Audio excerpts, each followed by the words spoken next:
When you play the Game of Thrones, you Subscribe and like. or you die.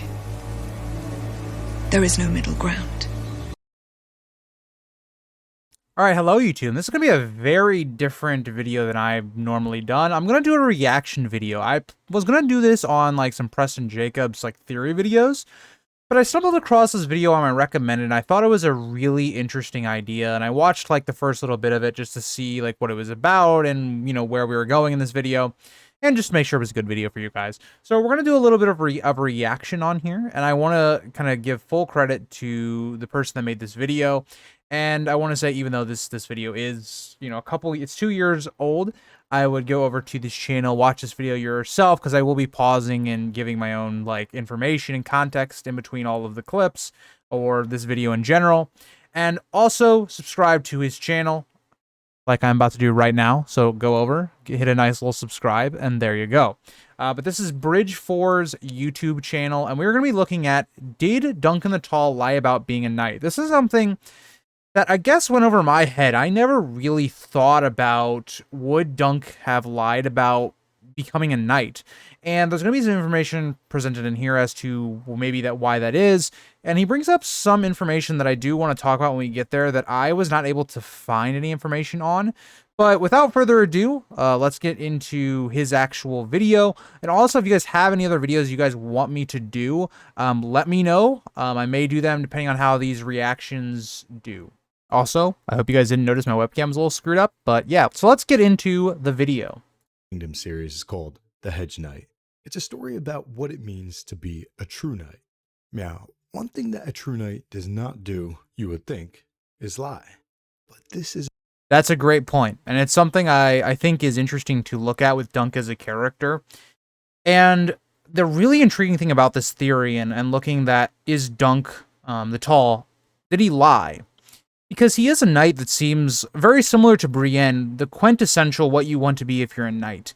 And the idea that he would lie to, you know, say that he's a knight is something that's kind of hard to digest when looking at Dunk's entire character. But it is something that, with some of the context of the information we are going to be given in this video, it's a really interesting point that he brings up very early on in this video. This is a story full of lies. Egghead is... That's another great point. Sorry if I'm pausing too much. But that's another great point. This story is built on humans, right? Like, as humans, we make mistakes. We do things for our better interest. And that's something that A Song of Ice and Fire has always been about. So that is something that, you know, I think everyone does at one point or another. You do lie. And sometimes that's for your own benefit. It's for whatever reason. His identity from Dunk. Daeron Targaryen accused Dunk of being a robber knight, and Sir Stephen Fossway lied about being on Dunk's side of the trial by 7. He left Dunk hanging. But the biggest lie of them all came from Sir Duncan the Tall himself. George R. R. Martin has again, kind of reinforcing what I'm saying about how this world is just full of people that do lie for their own benefit. very heavily suggested that Sir Arlen of Pennytree never actually knighted Sir Duncan the Tall. Dunk's journey as a knight began as a lie. In fact, I just found out after finishing the script that George R. R. Martin has actually confirmed. So, this is what I think is interesting. I tried to find any type of information that verified this statement here, and I could not find it. I also wanted to look through his sources and description. I didn't see anything. So if any of you guys know if this is actually fact, because again, I looked up specifically George R. R. Martin, Dunk not being knighted. I couldn't find anything on this. So I'm not sure if this is actually correct. Again, this is from 2004, so that was a while ago. I'm not exactly sure if this is correct. It is on Westeros.org, so maybe. I don't know on this exact statement, and that's something that I don't know if I would take this as fact, but that's me. Maybe he actually was able to find the source when George said this, but I personally could not. That Sir Duncan the Tall lied. So Arlen and Pennytree never knighted Dunk. We didn't need George R. R. Martin to confirm this because the clues were all there. And I agree. That's something he states, is that regardless of whether George R. R. Martin said that or not, there's a lot of interesting like ideas upon why Dunk would do it. And also there's like, and he's going to bring up in this video a lot of context clues, and one of the biggest ones is when he is talking to Aegon, and when Aegon, you know, says why he lied and he wanted to be a squire and these things. It's something that I think when you're like looking through Dunk's eyes and the way he reacts to it, you can put that together. And I think that's a really interesting Here's premise. the biggest one. It happens in the jail cell when Egg apologized to Dunk for having lied to him. This is exactly what I was kind of referring to, and I think this is a great bit of evidence that would definitely support the idea that he did lie. So, Egg was supposed to have been his older brother Darren's squire for the tourney at Ashford Meadow, but Darren wasn't going to compete in the tournament. So Egg latched on to Dunk. Egg hid his identity from Dunk and wiggled his bald little ass into Dunk the Lunk's heart. Egg quickly became Dunk's trusted squire. Long story short, knight or not, Dunk acted as a true knight. And this is what we will see in the new Dunk and Egg show. And also, if you guys have not seen already, I did a video last week with House of the Stag talking all about this, so I would check that out. Aerion Brightflame. But Aerion was royalty. Aerion was a Targaryen. So Aerion called for Dunk's life, which is... And also, I think this is one of the best characteristics about Dunk that is, you just don't see it in this world, is that it doesn't matter if you're rich or poor, he's willing to defend the innocent, and that's something that is just unheard of in this world. When Egg finally revealed his true identity so as to save Dunk's life. While imprisoned, Egg apologized to Dunk for having lied to him, for having not told Dunk who he really was, saying, quote, "I didn't care if Darren fought or not, but I wanted to be somebody's squire. I'm sorry, sir. I truly am." Dunk looked at him thoughtfully. He knew what it was like to want something so badly that you would tell a monstrous lie just to get near it. Now, I will say, in defense of Dunk being an actual knight, I think that could more be leaning on just, there's so many circumstances that could apply to, where you could lie to get further in life, or that this person may be thinking they can. Not only just looking at like him lying on being a knight, but there's other things, whether that's like you're trying to impress a woman, you're trying to do this or that, trying to get a better job. I think that, yes, this is clear foreshadowing to a possible idea that he did lie about being knighted. But there's also, like, if you want to take it from the other route, there is ways you can dispute that as well. But what I think is interesting in the way Dunk reacts to this situation is that Dunk completely understands. And that's something that I think is very damning towards possibly this theory being correct. So I really do like the quote that he brings up, because this is some of the best evidence for this theory. Since George R. R. Martin confirmed that Dunk was never knighted, it's safe to assume that Again, maybe. I don't know if that's true or not. Let me know down in the comments. Monstrous lie here that he's referring to is his own knighthood. Especially since Dunk went on to say to Egg, quote, "I thought you were like me. Might be you are, only not the way I thought." Effectively implying that both he and Egg have both lied about their identity. That's a great point, and I really like the way George subtly throws that in there. That it's like, yeah, on the surface, these two are nothing alike, but in ways they are actually very similar. And the way that George maybe puts that into this idea that Dunk here lied is fantastic. How perfect is that? Sir Duncan the Tall, just like his descendant Brienne, he was not really a knight. One of the most noble knights in the history of Westeros.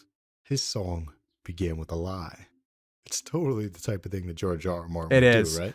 Yep. We've got more. I completely agree. Further. In both the novella and the graphic novel, Dunk buried Sir Arlen. But in neither of those books did we see Dunk having a flashback to being knighted, because it never happened. That is a great point. Throughout all of the novellas, right, we do not hear a single thought from Dunk or him really explaining exactly how he got knighted. It's not really present. Dunk doesn't think about it at all. It's very peculiar. I mean, maybe it could just be something that George didn't feel like writing. I know there's this line I always harp on all the time of Ned thinking about Rhaegar, and he's apparently never thought about him in a while. It could be one of those situations where it's just a line that maybe doesn't make any sense, but I don't think so in this context. I think it makes a lot of sense that because this never happened, he wouldn't think about it. Could also be the idea that, again, if you're going to try to defend it, which I am more inclined to think it actually was a lie, I think it's very poetic for Dunk's character. And it could be something that would be a great reveal later on in the story, especially for growing a character like Aegon's as well.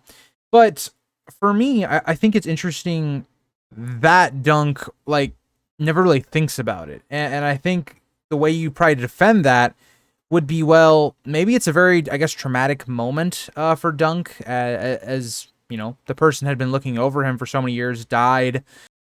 But we did witness Dunk bury Sir Arlen. We got a look inside Dunk's head. We saw what Dunk was thinking right after he buried Sir Arlen, and Dunk's thoughts are very suspect. Dunk thought about selling 2 of his 3 horses, and how then he'd have enough money to what? All he ever knew was the life of a hedge knight. Dunk's first idea after burying Sir Arlen was to find another hedge knight who was in need of a squire. That is very telling. Because if we're in Dunk's head, right, and we're looking at what he can do now, he has 2 horses he could sell, he has all of these things that he's basically inheriting, and he is apparently a knight, he should be doing much more than that. He should be trying to be like an actual knight. And in this moment, again, he's thinking about trying to be another squire. Why would he be thinking that if he's already been knighted? Again, maybe you could refute this saying that, Dunk feels as though maybe he's too poor, or maybe he isn't worth becoming a knight. That's something that I think we see with Dunk all the time, is that at times he doesn't feel worthy of being a knight. Maybe that's what was going through his head. Again, I'm trying in this video to maybe explore the other side of this, as well as adding context to his side of things. I tend to agree more with his thinking, but maybe you could point to the idea that Dunk, being a squire's whole life, is really thinking like how he has his entire life, and really leaning on other people, and really has never come into that idea of being his own person. That would be my argument. Going to some city, such as Lannisport or King's Landing, and joining the city watch there. Dunk was never knighted. That's why his first thought was to find a knight and be that knight's squire. So as a reader, we know that at this point, Dunk had not yet entertained the idea of claiming to be a knight. When did Dunk decide to create this lie? Not long after. Dunk was standing there.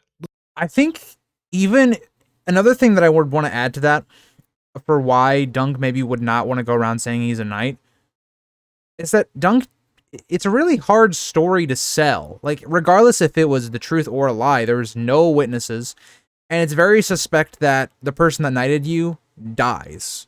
So he can't verify and tell anyone that you were knighted. I think maybe this also could have been a move of Dunk just didn't want that drama as well. It could possibly be on that as well. But personally, again, I think he's spot on. Looking at everything that Sir Arlen had left behind, some coins and a chipped garnet, a chainmail hauberk and an iron half-helm, a sword belt of cracked brown leather, and a long sword in a wooden leather scabbard, a dagger, a razor, a whetstone, graves, and gorget, an 8-foot war lance, and an oaken shield with a scarred metal rim bearing the sigil of Sir Arlen of Pennytree. Dunk looked at the shield, scooped up the sword belt, looked at the shield again, and realized that the belt would never fit around him, because Dunk was huge. So Dunk tied the sword scabbard to a length of hempen rope, knotted it around his waist, and drew the long sword. Quote, "The sword felt good in his hand, and Dunk knew how sharp it was, having worked it with wet." So I guess the idea that you would look at would be, this is kind of the moment where Dunk's like, hey, let me be a knight. Let me put on this persona that I was knighted before he died, and that's how he gets this lifelong goal. And I think that makes sense. I think it's a very human thing to do. The flip side of this could be looking at what all these possessions that he now kind of inherits, and he kind of comes into his own. He realizes that he has the power and the will to become a knight, become his own person, look out for himself. And looking back on all of his training and teachings, he can now do that. Maybe that was kind of his wake-up moment. Again, just playing devil's advocate here.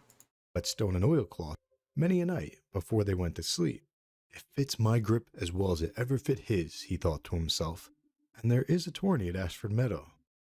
That's the moment. Dunk drew Sir Arlen's sword, which... I want to go back to this quote real quick. So it fits my grip as well as it ever fit his. Doesn't that kind of seem a little spiteful? He doesn't bring it up in this, but it kind of feels like, oh, well, it fit mine just as good as it did his. It kind of makes me feel like there was a little bit of spite in that sentence, I guess. And could it be this idea that Dunk is a little spiteful that he was never knighted? Because that's something that I think is interesting to note, that if Dunk was lying, would Dunk be, in his mind, a bit spiteful to the person that he had been squiring for? Would that never have, like, come up in his mind on, hey, like, you know, why didn't he do it? Or have some sort of anger towards that? And he never really does. It seems like he has a lot of love for this person. So I don't know. I think that is a really strong counterpoint to some of the things that have been said in this video, and to even my side of the argument. Meadow. That's the moment. Dunk drew Sir Arlen's sword, which was then his sword.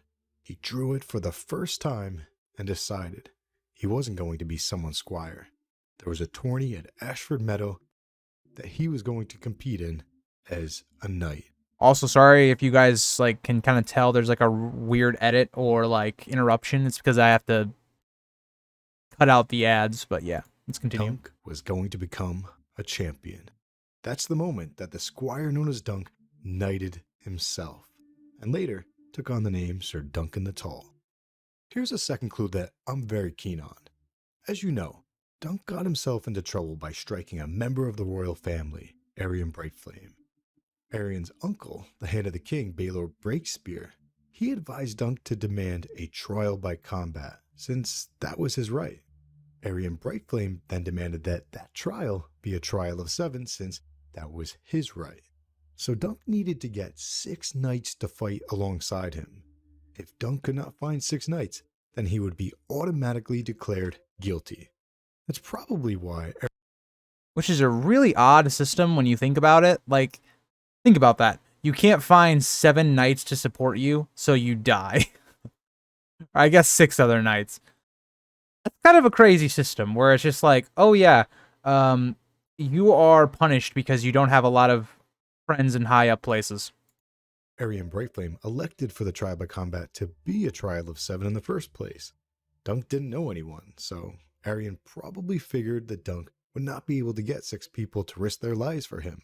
That's a great point. If I was in Arion's position there, I would have been like, this Dunk dude doesn't know anybody. He seems like doesn't really seem comfortable with his knighthood yet. I think it's a fair assessment. Especially since it would be fighting the royal... Oh, and he's a fresh knight. Like, he's just gotten to be a knight. I think that's a great assessment there. Family and members of the Kingsguard.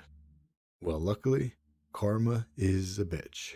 Egg was able to get several people to join Dunk for personal reasons of their own against the Targaryen, specifically Arion Brightflame, who was like a Prince Joffrey, a total lowlife, a monster. This is true. So Dunk got 5 of the required 6 teammates, or so he thought. As we mentioned earlier. Can we get a shout out for our boy Lionel Baratheon? Stefan Ours is the Fury. Fossaway had lied to Dunk.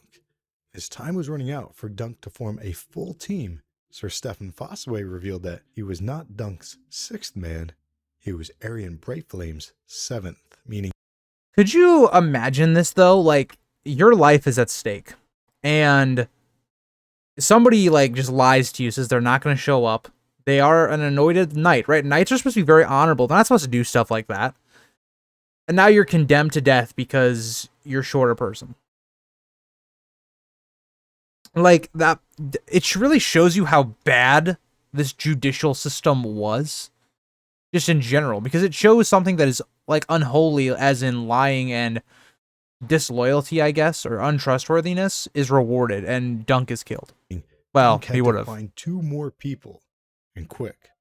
The first was Sir Stefan Squire, his younger cousin, Raymond Fossaway. Raymond stepped up to the plate, saying, What a zoom I there. will take my cousin's place. Sir Duncan, knight me. And he went to one knee. Here's where we get what is arguably the second biggest clue.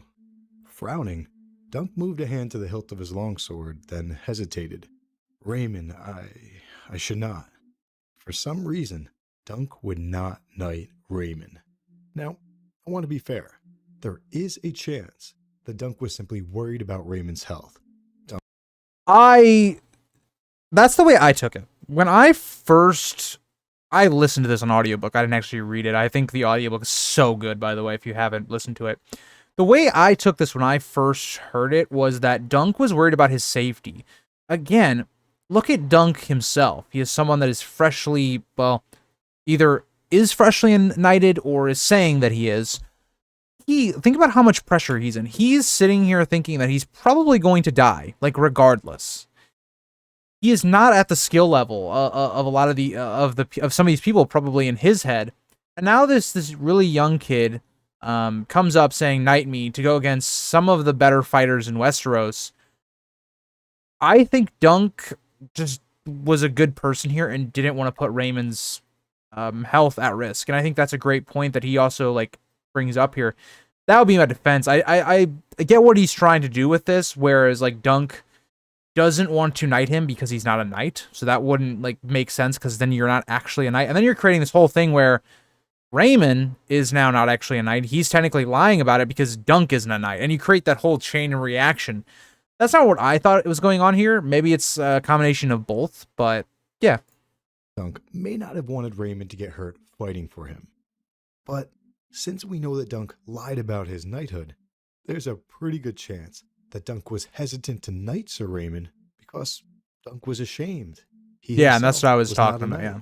And if you like that interpretation, the conversation gets even better for you. Raymond replied, "You must. I love Without these zooms. Me, you are only 5. "The lad is the truth of it," said Sir Lionel Baratheon. "Do it, Sir Duncan. Any knight can make a knight." "Do you doubt my courage?" Raymond asked. "No," said Dunk. "Not that, but..." Still, he hesitated. Again, I get what he's trying to say with this quote, and I get where the angle he's coming from.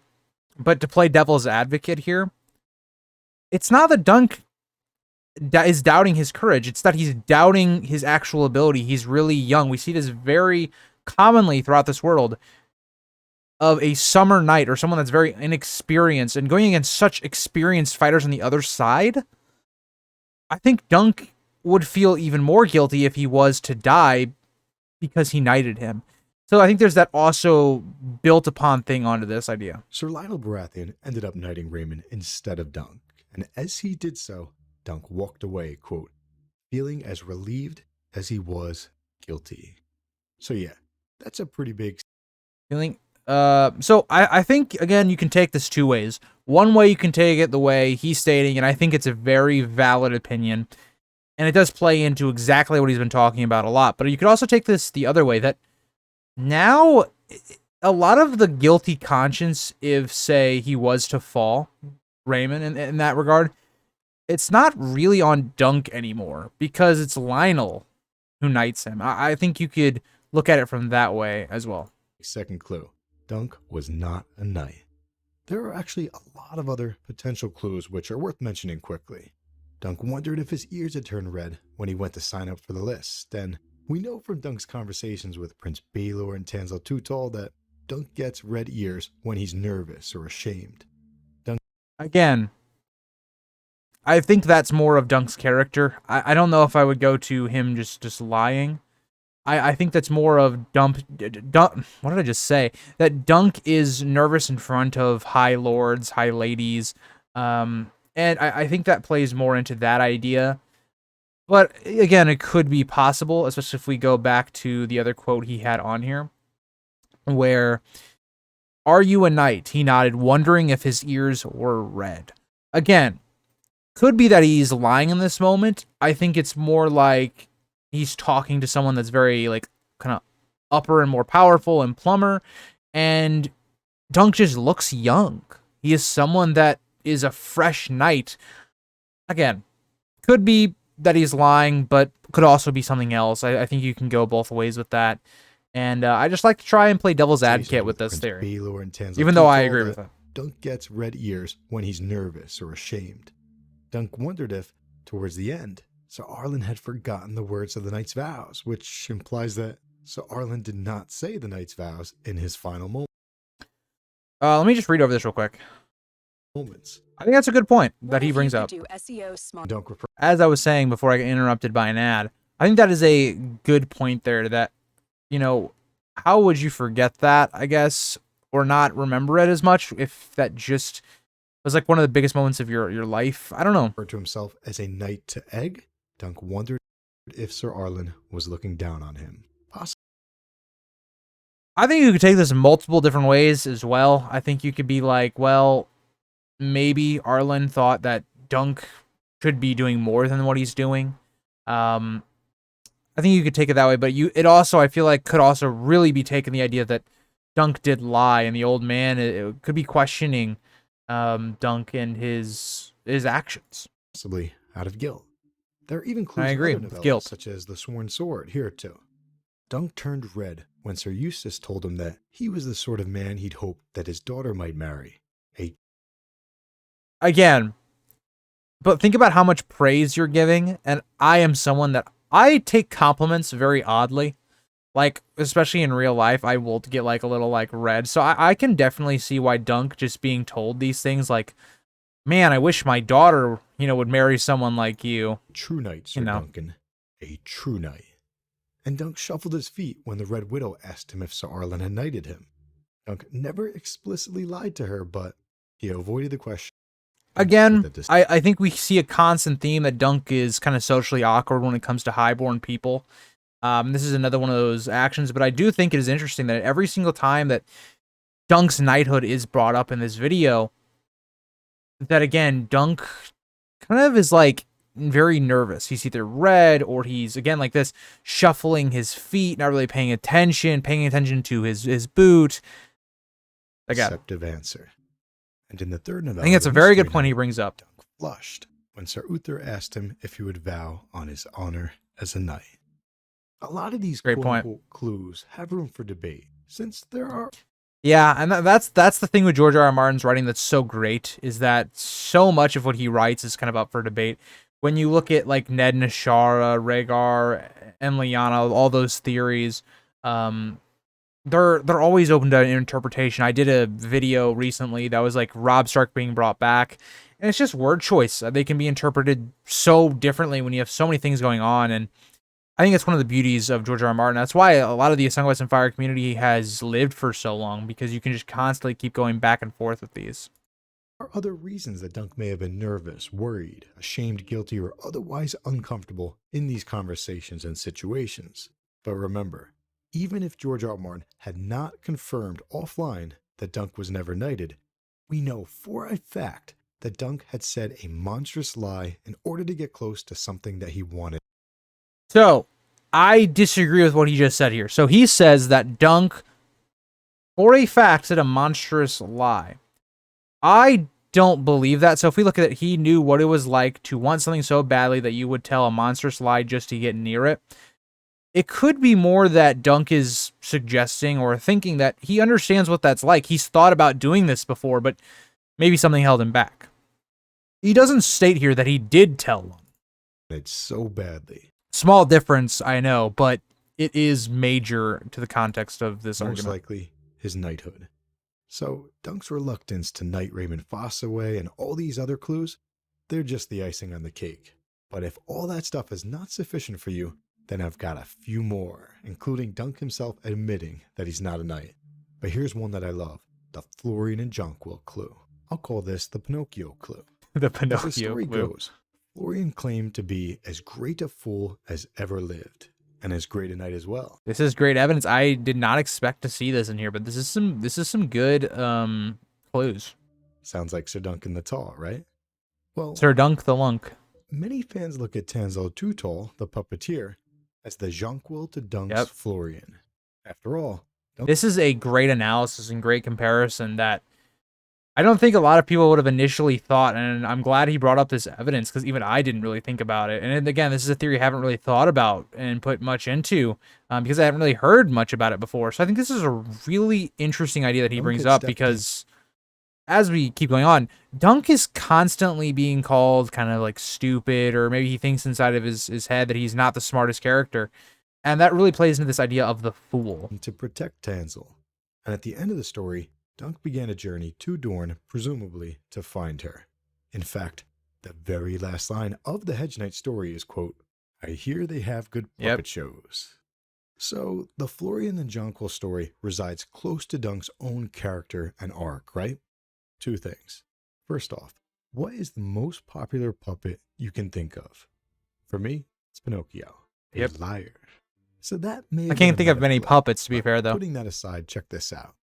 The very first word spoken in Tansel's puppet show reenactment of the tale of Florian and Jonquil is, quote, "You are no knight." So ultimately, That's some great evidence. I had not considered. I didn't even. Wow. was a transformation story. That's Dunk the yeah. Lump All right. became Sir Duncan the Tall. So Arlen and Pennytree never knighted Dunk, but what does it matter? What's in a name? At the end of the day, the smith, Steely Pate, he looked at Dunk as a true knight.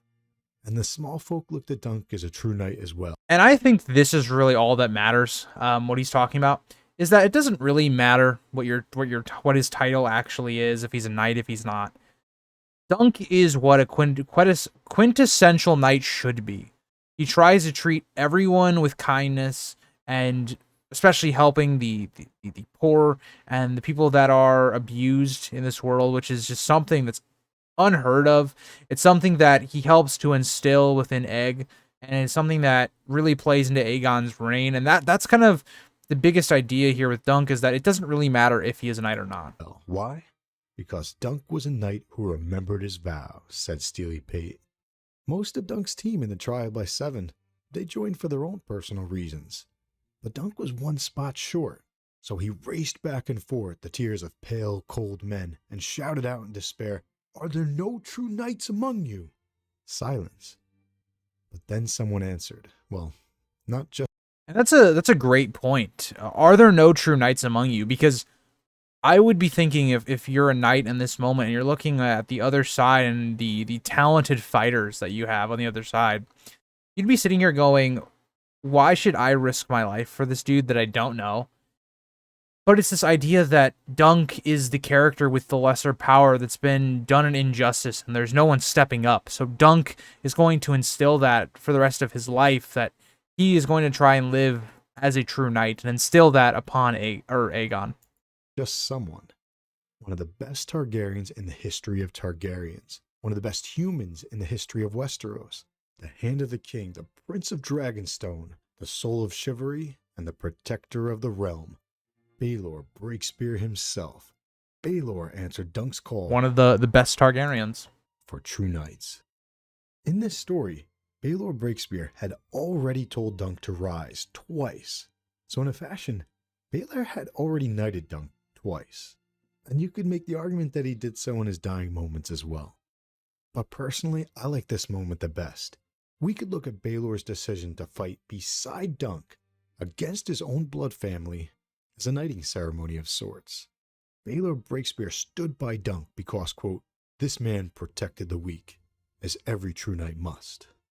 During the trial of 7, Aerion Brightflame unhorsed... That alone is, I guess, the entire theme of the novellas. Like, there's a lot of themes with the novellas, but that is one of the greatest quintessential moments that make the novellas so good.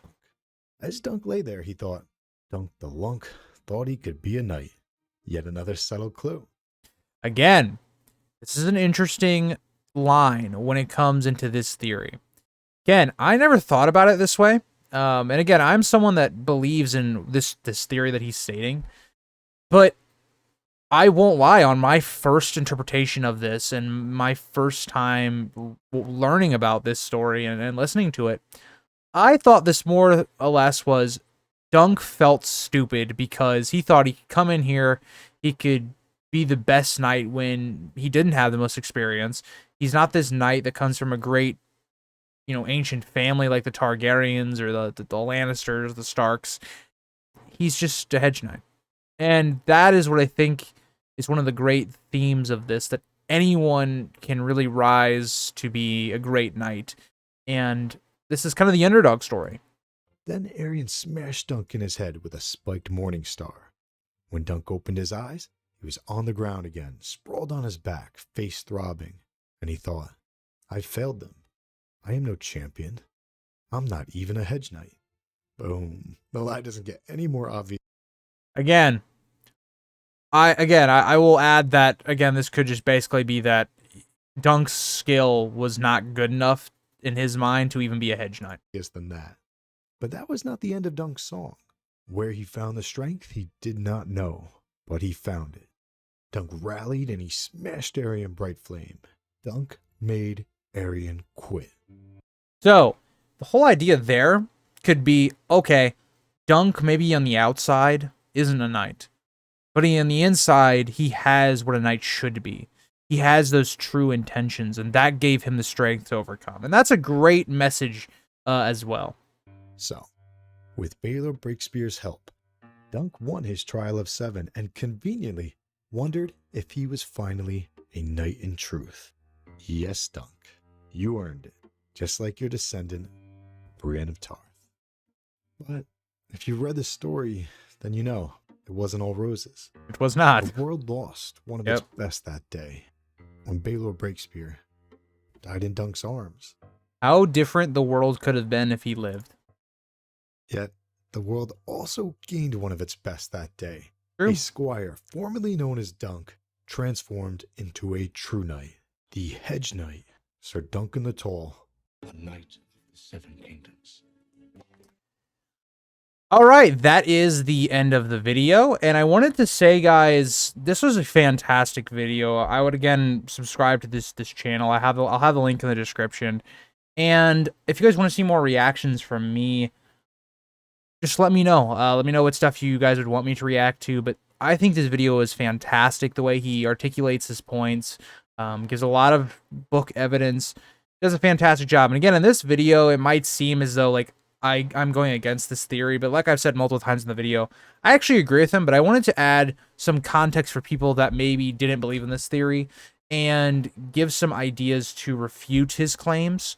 But again, if you guys know on that George R. Martin like quote he's referencing, let me know where that came from or if that is actually legit, because I couldn't find that. But yeah, thank you guys all for watching the video, and I will see you guys all in the next one. Bye, guys.